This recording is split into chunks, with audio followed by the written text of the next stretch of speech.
Tuluan ito mga kasarya, kung paglimpyo sa tamban nga kilaunon, nga may ngani ang porma wala na siya bukog, limpyo. Gamit lamang ang kutsara. Kutsara kani. What's ha? Kani tamban na siya. Imo na siyang kaliskisan. Na. Wala na kaliskis. Kuha mo na yung dari. Sitaw ni. Murag iyang tapay-tapay. Na. Dali raw na makuha ni murag birahon. Dayon, tan mustadaran.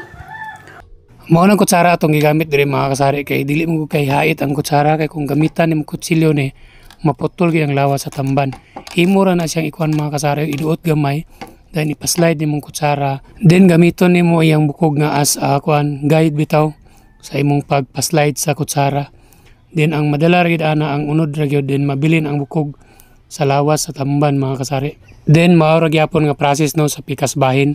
Idot ra nimo gamay ang kutsara then imong pangitaon ang bukog din dito nimo ipa-slide ang kutsara para makuha ang unod sa tamban. So mao ra gyapon no nabilin gid ang bukog ug ang laman loob sa tamban. So hinlo na siya mga kasari. Ready to slice na siya para sa imong kinilaw. Ang tanawa gani nabilin ang iyang kuano tinai og bukog sa tamban. So that's all.